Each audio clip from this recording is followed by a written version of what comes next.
کہ الا وہی القلب، میرے صحابہ وہ دل ہے جس کی میں بات کر رہا، وہ دل جب وہ ٹھیک ہوتا ہے سارا جسم ٹھیک ہوتا ہے، جب دل ویران ہو جاتا ہے تو پھر سارا جسم وہ افسردہ ہو جاتا ہے، سارا جسم وہ خرابی کی طرف چلا جاتا ہے، وہ صحت سے پھر دور ہو جاتا ہے۔ کیوں یہ کہا جا رہا، کیوں یہ توجہ دلوائی جا رہی، کیوں دل کا بار بار الا کہہ کے ہمیں کہا جا رہا کہ خبردار ہو جو اس کے معاملے میں؟ یہ ہم دل کے معاملے میں بڑے غافل ہیں، ہم اپنے ہی دل کے معاملے میں بڑے غافل۔ جسم کی خوراک تو ہم دیتے، دل کی خوراک، روح کی خوراک ہمیں اس کی پرواہ نہیں۔ ہم مجموعی طور پہ اس کیفیت کا شکار ہیں، ظاہری کیفیت کو دیکھتے ہیں، ظاہری ٹھاٹ باٹ کو، پرسنالٹی کو ہم دیکھنے والے۔ انسان فطری طور پہ اس چیز کا شکار، کسی کے ساتھ اٹھنا بیٹھنا، کسی کے ساتھ محبت، وہ اس کے ظاہری شکل و صورت کی بنا پہ یا اس کے مال کی وجہ سے اس کے ساتھ محبت ہو رہی۔ یہ اللہ کے پاک پیغمبر اس چیز کی نشاندہی فرما رہے ہیں، خبردار کر رہے ہیں کہ اپنے دل کو سمجھاؤ، اپنے دل کو بتلاؤ کہ یہ چیز جو تم نے معیار بنا لیا ہے یہ معیار نہیں ہے، اس کی اصلاح کرو دل کی۔ اگر دل ٹھیک ہو گیا تو تم ٹھیک ہو جاؤ۔ کیا فرمایا؟ حضرت ابو ہریرہ بیان کرتے ہیں، مسلم شریف کی روایت 2564 نمبر حدیث ہے، ان اللہ لا ينظر الى صورکم واموالکم۔ ابو ہریرہ بیان کرتے ہیں کہ اللہ کے نبی صلی اللہ علیہ وسلم نے ایک دن ہم سے فرمایا کہ ان اللہ لا ينظر الى صورکم واموالکم، میرے صحابہ اللہ تمہاری شکلوں کو نہیں دیکھتا، اللہ تمہارے مال کو نہیں دیکھتا، جس کو ہم میرٹ بنا کے تعلق بناتے ہیں نا، جس کو ہم میرٹ بنا کے دوستیاں کرتے ہیں، رشتہ داریاں کرتے ہیں، اٹھنا بیٹھنا ہمارا ان کے ساتھ ہے جن کی شکل و صورت، پرسنالٹی اچھی ہے، جن کی فین فالوئنگ ہے، جن کو معاشرہ جانتا ہے۔ اللہ کے پاک پیغمبر ان دونوں چیزوں کا نام لے کے فرماتے ہیں ان اللہ لا ينظر، اللہ کے ہاں کوئی اہمیت نہیں ہے تمہاری شکلوں کی اور تمہارے اموال کی۔ اللہ کے نبی جی، اللہ کس چیز کو دیکھتا ہے؟ وَلَكِنَّ اللَّهَ يَنظُرُ إِلَىٰ قُلُوبِكُمْ وَأَعْمَالِكُمْ، اللہ کے نبی فرماتے ہیں کہ اللہ تعالیٰ وَلَكِنَّ اللَّهَ يَنظُرُ إِلَىٰ قُلُوبِكُمْ وَأَعْمَالِكُمْ، تمہارے دلوں کو دیکھتا ہے اور تمہارے اعمال کو دیکھتا ہے۔ ظاہری شکل و صورت کی، مال و دولت کی اللہ کے ہاں کوئی اہمیت نہیں ہے۔ حضرات ذی وقار، یہ کیوں کہا جا رہا؟ یہ ہمیں کیوں بتلایا جا رہا؟ دل کے متعلق کیوں ترغیب دی جا رہی ہے کہ اس دل کی فکر کر لو؟ اس کی وجہ یہ ہے کہ یہ دل مردہ ہو جاتا ہے اگر اس کی پرواہ نہیں کریں گے نا۔ اس کی غذا جو روح کی غذا ہے، اگر اس طرف فوکس نہیں جائے گا، اس طرف دھیان نہیں جائے گا تو انسان کا دل مردہ ہو جائے گا، اور جب دل مردہ ہو جائے گا پھر کیا ہے؟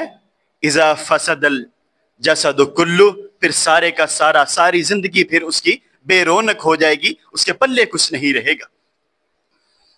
دل مردہ کیوں ہوتا ہے؟ دل کے مردہ ہونے کی وجہ کیا ہے؟ سارا جسم زندہ ہے، دل کیوں مردہ ہو رہا؟ اس کی بھی اللہ کے پاک پیغمبر نے وجہ بتائی ہے۔ محدثین نے اس کی بھی وجوہات پہ کتابیں درج کی ہیں، لائبریریاں بھری پڑی ہیں اس عنوان پہ کہ مومنوں کے دل وہ مردہ کیوں ہو جاتے ہیں۔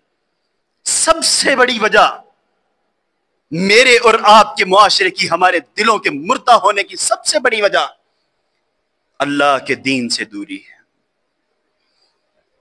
اللہ کے دین کے فہم سے دوری ہے، دین کی سمجھ نہیں ہے، اللہ کے قرآن کا علم نہیں ہے، اللہ کے قرآن کا فہم نہیں ہے، اللہ کے گھروں کے ساتھ تعلق نہیں ہے۔ اور دوسری سب سے بڑی وجہ دلوں کے مردہ ہونے کی وہ یہ ہے کہ میرا اور آپ کا معاشرہ گناہ کو گناہ نہیں سمجھتا۔ ہم گناہ گار ہیں لیکن سینہ چوڑا کر کے گناہ گار ہیں، ہم چور ہیں لیکن ہمیں کوئی پرواہ نہیں ہے کہ ہم چوری کر رہے، ہم اللہ کے مجرم ہیں، ہمارے دل کو احساس تک نہیں کہ ہم جرم کی زندگی گزار رہے ہیں، ہم مجرم ہیں۔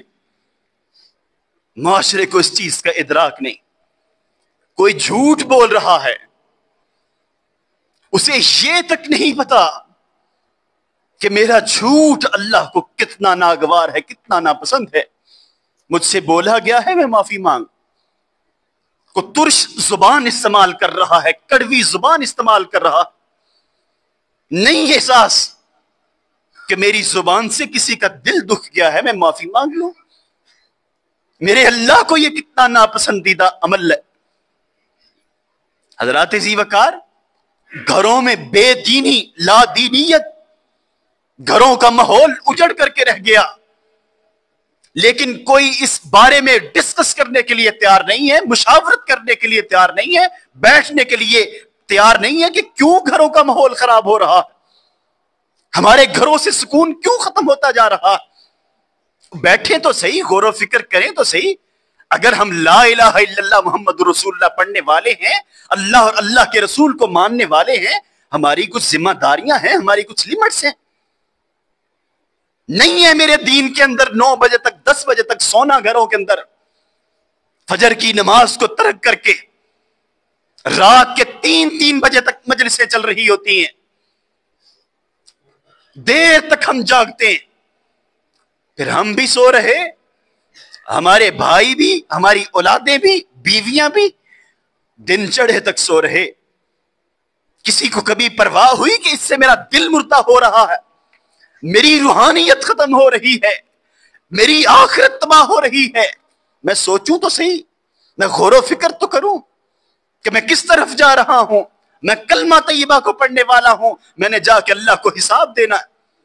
کبھی ہم نے بیٹھ کے اس بارے میں بھی میٹنگ کی ہے کہ میری بیٹی پردہ نہیں کرتی، اس کا میں نے جواب دینا ہے، میں اس کی تربیت کا جواب دے ہوں، میں نے اللہ کو جا کے جواب دینا ہے کہ وہ کیوں نہیں کرتی تھی۔ میری بہن پردہ نہیں کرتی، وہ بھائی کو گناہ ہی نہیں لگتا۔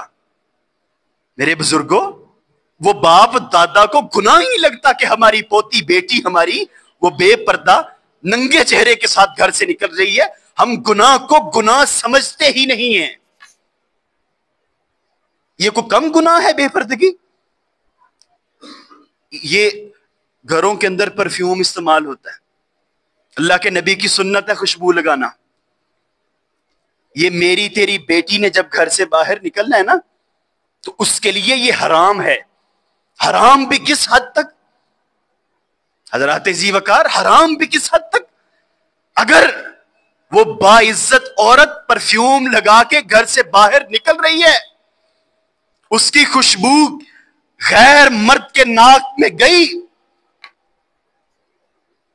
تو کیا فرشتے اس پہ کرتے ہیں؟ لعنت بھیجتے ہیں۔ لعنت بھیجنا یہ کتنا کبھی عمل ہے۔ مسلمان دوسرے پہ لعنت نہیں کرتا، لیکن کیا ہے، پردہ بھی اگر کیا ہوا ہے، پھر بھی خوشبو لگائی، خوشبو کا استعمال کیا، گھر سے باہر نکلی، فرشتے لعنت کرتے ہیں۔